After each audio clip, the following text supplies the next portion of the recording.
በተለያዩ ሁለት ተንቀሳቃሽ መኪኖች ላይ የተቀመጡ ሁለት ተመልካቾች በተመሳሳይ ጊዜ ግድግዳ ላይ የሚቆጥር ሰዓትን ቢመለከቱ የሚያገኙት የሰዓት ንባብ የተለያየ ነው። በተመሳሳይ ሁኔታ እነዚሁ ተመልካቾች ከከፍታ ቦታ ላይ ኳስ ሲወድቅ ቢመለከቱ እናም ኳሱ መሬት የሚደርስበትን ቅጽበት በግል ሰዓታቸው ቢቆጥሩ ኳሱ በተለያየ ጊዜ መሬት ላይ ሲደርስና በተለያዩ የጊዜ ልዩነቶች ሲያርፍ የሚመለከቱት ይሆናል። እንደነዚህ ያሉና በተፈጥሮ ያሉ ሁሉም የፊዚክስ ሕጎች በተመልካቾች የእንቅስቃሴ ሁኔታ ላይ መሠረት በማድረግ ይቀየራሉ። ይህ እውነታ አንጻራዊነት በመባል ይጠራል። አንስታይን በ1905 ባሳተመውና ኦን ዘ ኤሌክትሮ ዳይናሚክስ ኦፍ ሙቪንግ ቦዲ በሚለው የጥናት ጽሑፍ የገለጸው የፊዚክስ ወይም የተፈጥሮ ሕጎች ለሁሉም ነን ኢነርሺያል ኦብዘርቨር ወይም ተመልካቾች በተለያየ መንገድ እንደሚሰሩና ሁሉም ተመልካቾች ትክክል መሆናቸውን የሚያስረዳ ነው። ውድ ተመልካቾች፣ ይህ ቪዲዮ ከዚህ ቀደም የተሰሩትን የአንጻራዊ ቲዎሪ ጽንሰ ሐሳብን በድጋሜ ለማብራራት ታሳቢ ተደርጎ የተዘጋጀ ነው። በእርግጥ አንጻራዊ ቲዎሪ ሰፊና በርካታ ጽንሰ ሐሳቦችን አካቶ የያዘ ነው።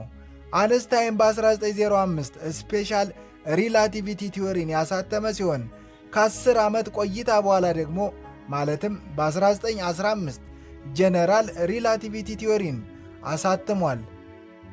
ታዲያ አልበርት አንስታይን በእነዚህ ሁለቱ ሥራዎች ላይ በዋናነት ያስቀመጠው መሠረታዊ ግንዛቤ ምንድን ነው ካልን ጊዜ እና ህዋን ወይም ስፔስ ኤንድ ታይም አንድ ውህድ ወይም ሲንግል ኢንቲቲ መሆናቸውን ነው።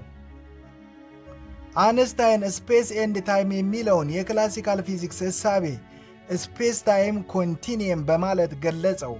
እናም ይህንን ጽንሰ ሐሳብ መሠረት በማድረግ የትኛውም በስፔስ ውስጥ የሚንቀሳቀሱ ተመልካቾች በጊዜ ውስጥም ይንቀሳቀሳሉ በማለት አስቀመጠ። በተጨማሪም ስፔስ ኤንድ ታይም ማለትም ህዋና ጊዜ የማይለዋወጡ ናቸው ወይም በእንግሊዝኛው አገላለጽ ስታቲክ ናቸው የሚለውን እሳቤ አንስታይን ጊዜም ሆነ ህዋ ስትሬች ወይም ሽሪንክ ሊያደርግ የሚችል አንድ ወጥ አካል ስፔስ ታይም ኮንቲኒየም ነው በማለት አስቀምጦታል። ስፔስ ታይም ሽሪንክ ወይም ቼንጅ ያደርጋል የሚለውን ሐሳብ አንስታይን ይህ በሁለት መንገድ ሊሆን እንደሚችል አስቀመጠ። አንደኛው በስፒድ ወይም በፍጥነት አማካኝነት ሲሆን ማንኛውም በእንቅስቃሴ ላይ ለሚገኝ ተመልካች ስፔስ ታይም ሽሪንክ የሚያደርግ ሲሆን ሁሉም የተፈጥሮ ሕጎች አብረው ያጥራሉ እንዲሁም ይዘገያሉ። የ1905 የአንስታይን ስፔሻል ሪላቲቪቲ ቲዎሪ ጥናት ያስቀመጠው አንጻራዊነት በፍጥነት ወይም ስፒዲንግ ኦብዘርቨር አማካኝነት እንዴት እንደሚፈጠርና ስፔስ ታይምን ጨምሮ ሁሉም የተፈጥሮ ሕጎች እንዴት እንደሚቀየሩ የሚያስረዳ ነው። ሁለተኛው ደግሞ በቁስ አካል ወይም ማስ ባላቸው አካላት የሚፈጠር ሲሆን ይኸውም ስፔስ ታይም በፕላኔቶች በብላክ ሆልስ እንዴት እንደሚቀየር የሚገልጽ ነው። አንስታይን በ1915 ጀነራል ሪላቲቪቲ ቲዎሪ በማለት ባቀረበው ጥናት የስፔስ ታይም ጂኦሜትሪ ክብደት ባላቸው ነገሮች እንዴት እንደሚቀየርና በዚህም ምክንያት የስበት ኃይል እንዴት እንደሚፈጠር አብራርቶ አስቀምጧል። አንስታይን አንጻራዊነትን በገለጸባቸው በሁለቱም የጥናቱ ወረቀቶች ሁሉም የተፈጥሮ ሕጎች በተመልካቾች የቦታና የእንቅስቃሴ ሁኔታ እንዲሁም ተመልካቾች ካሉበት የስበት ኃይል ወይም ግራቪቴሽናል ፊልድ አንጻር እንደሚቀየር የገለጸ ሲሆን ነገር ግን የብርሃን ፍጥነት ብቻ በአጽናፈ ዓለም ውስጥ ሁል ጊዜ የማይለወጥ ወይም ኮንስታንት መሆኑን አስቀምጧል። የብርሃን ፍጥነት ለሁሉም ተመልካቾች ሁል ጊዜም የማይለወጥና ኮንስታንት ነው። ይህ ምን ማለት እንደሆነ በሚከተለው ገላጭ ምሳሌ ተጠቅመን እንመልከት። እስኪ አደምና ሳራ የብርሃን ፍጥነትን አስመልክቶ የሚከተለውን ተግባራዊ ሙከራ ቢያደርጉ ምን እንደሚፈጠር እንመልከት። አደም የብርሃን አመንጪ ወይም ሌዘር ላይት ሶርስን ይዟል። ሳራ ደግሞ መስታወትን ይዛለች። መጀመሪያ ሙከራ አደም የያዘውን ባትሪ ተጠቅሞ ሳራ አንድ ቦታ ላይ ቆማ ወደ ያዘችው መስታወት ብርሃንን ካበራ በኋላ ብርሃኑ የሳራ መስታወት ጋር ደርሶ ለመመለስ የሚፈጅበትን ጊዜ T1 ብሎ መዘገበ። ሁለተኛ ሙከራ ሳራ ከአደም በተቃራኒው አቅጣጫ እየሮጠች አደም በያዘው ባትሪ ተጠቅሞ ወደ ሳራ መስታወት ካበራ በኋላ ብርሃኑ ሳራ መስታወት ጋር ደርሶ ለመመለስ የሚፈጅበትን ጊዜ T2 ብሎ መዘገበ። ሦስተኛው ሙከራ ሳራ አደም ወደ ቆመበት አቅጣጫ መስታወቱን ይዛ እየሮጠች አደም በያዘው ባትሪ ተጠቅሞ ብርሃኑን ወደ ሳራ መስታወት ካበራ በኋላ ብርሃኑ ሳራ መስታወት ጋር ደርሶ ለመመለስ የፈጀበትን ጊዜ T3 ብሎ መዘገበ። ልክ በተመሳሳይ ሁኔታ አደም ሳራ መስታወቱን ይዛ ወደ ቆመችበት አቅጣጫ እየሮጠ ብርሃኑን በመልቀቅ የሚፈጅበትን ጊዜ T4 ብሎ መዘገበ። በመጨረሻም ሳራና አደም ወደ ተመሳሳይ መገናኛ ቦታ እየሮጡ ብርሃኑ ወደ መስታወቱ ለቆ የሚፈጅበትን ጊዜ T5 ብሎ መዘገበ። በመጨረሻም ሁሉንም ብርሃን የተጓዛቸውን የተለያዩ ርቀቶች የፈጀበትን ጊዜ አደም ሲመለከት ተመሳሳይ ሆኖ አገኘው። ሁል ጊዜም ቢሆን ብርሃን ወይም ላይት የተለያዩ ርቀቶችን በኩል ፍጥነትና ጊዜ ተጉዞ ይደርሳል። አንስታይን ይህንን ሲገልጸው ብርሃን ለሁሉም ተመልካቾች የማይለዋወጥና ቋሚ ነው በማለት አስቀምጦታል።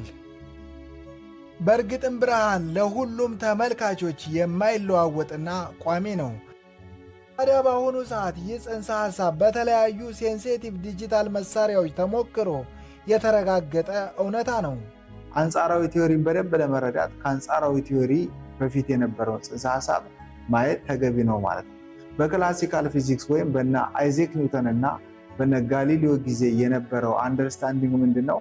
ታይም እና ስፔስ ስታቲክ የሆኑ እና ሴፓሬት የሆኑ ሁለት ኤንቲቲዎች እንደነበሩ ነበር የሚገለጸው ማለት ነው። አንስታይን ግን ሲመጣ ሚንኮስኪ የተባለ ማቴማቲሻን ቀድሞ ስፔስ ታይምን ዩናይት አድርጎ ስፔስ ታይም ኮንቲኒየም ብሎ አጣመራቸው ማለት ነው። ታዲያ አንስታይን ምን አደረገ? ራሱ ስፔስ ታይም የሚባለው ኮንቲኒየም ልክ እንደዚህ በወረቀት ላይ እንደምንመለከተው ይሄ ስፔስ ቢሆን ነጩ ፓርት ስፔስ ቢሆን ታይም ደግሞ ልክ እንደ መስመሩ አድርጎ ስፔስ ታይም አንድ ላይ የሆነ የተጣመረ ነገር ነው ብሎ አንስታይን ይህንን አረጋገጠ ማለት ነው። እዛ አንስታይን ምን አደረገ? ይህ ስፔስ ታይም ኮንቲኒየም የሚባለው ዋን ኤንቲቲ ዲዩቱ ሞሽን እና ዲዩቱ ግራቪቲ ሊቀየር ይችላል። ስፔስ ኤንድ ታይም ስታቲክ አይደለም። ዲዩቱ ሞሽን ለስፒዲንግ ኦብዘርቨር ዲዩቱ ግራቪቲ ምን ሊሆን ይችላል? ስፔስ ታይም ሊቀየር ይችላል ብሎ አስቀመጠ ማለት ነው። ይህንንም በስፔሻል ሪላቲቪቲ ቲዮሪ ላይ አልበርት አንስታይን ምን አደረገ? ፎር ስፒዲንግ ኦብዘርቨር ዘሆል ስፔስ ታይም ሽሪንክ ያደርጋል ብሎ ሌንግዝ እና ዊድዙ ዘሆል እንደዚህ አድርጎ ምን ያደርጋል? ሽሪንክ ያደርጋል። አንስታይን እዚህ ጋር ያስቀመጠው ነገር ስፔስ ታይም ሽሪንክ ሊያደርግ የሚችልና ስትሬች ሊያደርግ የሚችል እንደሆነ አስቀመጠ ማለት ነው። ስፔስ ታይም ሽሪንክ አደረገ ካለን ሌንግዝ ከዚህ እስከዚህ ያለው ሌንግዝ ኮንትራክት ያደርጋል ብሎ እዚሁ አስቀመጠ ማለት ነው። ከዚህ እስከዚህ የሚፈጀው ታይም ይሄ ሽሪንክ ሲያደርግ ታይም ዳይሌት ያደርጋል። ታይም ዳይሌሽን የሚለው ጽንሰ ሐሳብ የሚወጣው ከዚህ ነው ማለት ነው። ታይም ዳይሌሽን፣ ሌንግዝ ኮንትራክሽን፣ ሪላቲቪቲ ኦፍ ሳይመልታኒቲ፣ ቲዩን ፓራዶክስ፣ ሁሉም የአልበርት አንስታይን ስፔሻል ሪላቲቪቲ ጽንሰ ሐሳብ ላይ ያሉት ሁሉም ነገሮች ስፔስ ታይም የሚባለው ፋብሪክ ሽሪንክ ሲያደርግ የተፈጠሩ ኮንሰፕቶች ናቸው።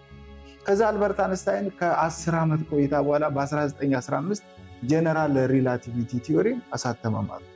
አንስታይን ልክ መጀመሪያ ላይ እንዳነሳው ስፔስ ታይም ሙቪንግ ኦብዘርቨር በስፒዲንግ ኦብዘርቨር ሽሪንክ እንደሚያደርገው ሁሉ ግራቪቲ ደግሞ ዘ ፋብሪክ ኦፍ ስፔስ ታይምን ሽሪንክ እንደሚያደርገው ዲስቶርት እንደሚያደርገው አስቀመጠ ማለት ነው። እዚህ እስከዚህ ለመጓዝ ይፈጅ የነበረው ጊዜ ዲዩቱ ግራቪቲ አሁንም ዲስቶርት ሲሆን ይቀየራል ማለት ነው። አልበርት አንስታይን በጀነራል ሪላቲቪቲ ቲዮሪ ስፔስ ታይም ኢትሰልፍ እንደሚቀየርና ግራቪቲ ደግሞ ባይ ፕሮዳክት ኦፍ ስፔስ ኤንድ ታይም እንደሆነ አስቀመጠ። በ1915 አልበርት አንስታይን ግራቪቲን የገለጸበትና ግራቪቴሽናል ፊልድ ኢኩዌሽን የሚባለው የሰው ልጅ ጭንቅላት ምን ያህል ውብ ነው ተብሎ የሚደነቀውን ኢኩዌሽን አልበርት አንስታይን በ1905 ጀነራል ሪላቲቪቲ ቲዮሪ ላይ ኢንክሉድ አደረገ። አንጻራዊ ቲዮሪ ምንድን ነው? ቤዚክ አንደርስታንድ የተደረገው ነገር ሲባል ስፔስ ኤንድ ታይም ስታቲክ ሳይሆን በሙቪንግ ኦብዘርቨር እና እንዲሁም በግራቪቲ አማካኝነት ሊቀየር እንደሚችል ተቀመጠ ማለት ነው። ያ ማለት ምን ማለት ነው?